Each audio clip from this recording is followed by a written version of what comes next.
watch Mr. Heavyweight Boxing Today. Hey, what's up, man? This is Chris, the Nightmare Ariola, and you're watching Mission Boxing. It's your boy Big Baby Miller here. Listen, we knocking on all bums. First it's gonna be Dylan White, if it's gonna be Joseph Parker, but you know who got the story right? Mr. Boxing Today. You check him out. He got all the latest news on the heavyweight division. And if you don't know me, you soon will, because I'm kicking everybody ass. Heavyweight boxing fans, what's the deal? All right, so Daniel Dubois will be back in action against Kevin Kingpin Johnson October 6th. All right, let me give my quick opinion about the fight. Kevin Johnson, we know about Kingpin. He's been there with some of everybody: Kirbet Pulev, Manuel Charr, Tyson Fury, Derek Chisora, Christian Hammer, Vitaly Klitschko. His last fight was against Andrew Ruiz Jr. So he's been there with some of everybody. Last year, he kind of reignited his career to some degree when he TKO'd Francisco Pianata, who ironically, Pianata is getting ready to fight Tyson Fury here in a couple weeks. All right, he is a very tough guy to stop. He's only been, he only has 2 stoppages. He's only been stopped twice. The one Anthony Joshua was legit.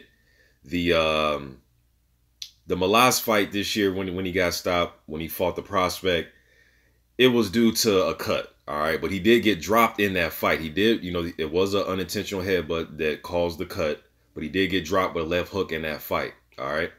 Speaking of left hooks, I remember after the Anthony Joshua fight, now you can argue that fight could have been stopped in the first round as well, all right? But after the fight, though, Joshua stopped him in the second against the ropes. But after the fight, Johnson did an interview with IFL TV, and he was saying that he felt as if Joshua could have got him out of there in the first round earlier if Joshua would have threw the left hook more, because he felt as if he couldn't do nothing with Joshua's left hook.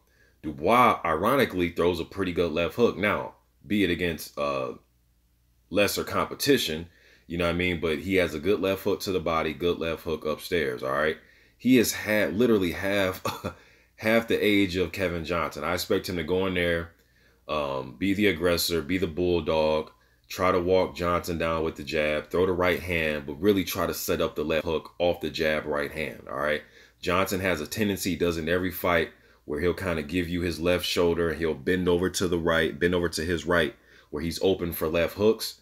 He is also open for, like if you throw a downward, kind of at a downward angle right hand to try to catch him.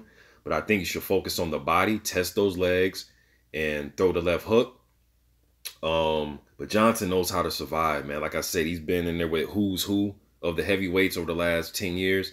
Only been stopped once, well, twice, but you guys know what I mean. All right.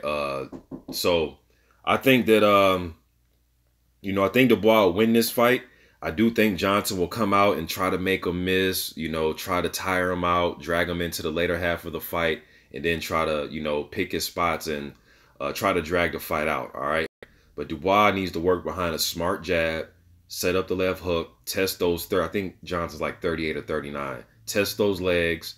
Both guys have been active this year. This will be both of their third fight of the year. All right, so Johnson hasn't just been sitting on the shelf. He did have some spots against Petar Malas when I watched that fight. The Andrew Ruiz Jr. fight, I could not find it online. So if any of you guys listen to this, if you have a link to that fight, please send it to me. But I didn't get a chance to watch that fight, but Johnson went the full 10 rounds, all right?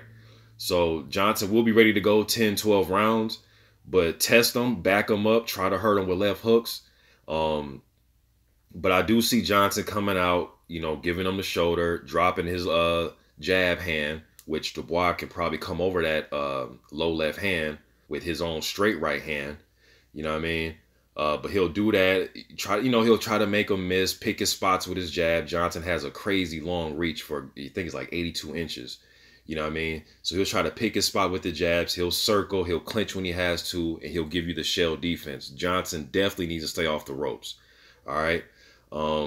Although he has pretty decent defense against the ropes, but when you're against the ropes sometimes, even if you can do the rope-a-dope with the best of them, you don't really give yourself a place to go. You're literally relying on riding with shots and just pretty much all defense, unless you're giving it, playing catch and pitch, where you're catching shots and then coming back with your own shots, all right? Sometimes Johnson can do that, but like in the AJ fight, I think for the most part, he got clipped and hurt, so he went to just strictly defense in that fight after he got hurt. All right, but should be an entertaining fight. Should be an entertaining fight, man. Dubois may have to get clever to set up some of his power shots. All right, he can't just be stiff and just robotic, and you're gonna have to break him down, take his time, catch him and hurt him. If you catch him and hurt him, then pounce on him. You know what I mean? But should be an interesting fight. I do think it's Dubois' toughest fight on paper as of right now. You know what I mean? So we'll see how he does against the crafty veteran. If he doesn't get the stoppage, I know a lot of people are going to compare this to AJ. He's going to be fighting a lot of guys that AJ has fought. That's who they're comparing him to. You know what I mean? So putting him in there with Kevin Johnson, man. So you guys let me know what you think about this fight. Daniel Dubois versus Kevin Johnson going down October the 6th. Y'all let me know what you think, man. I'm gone.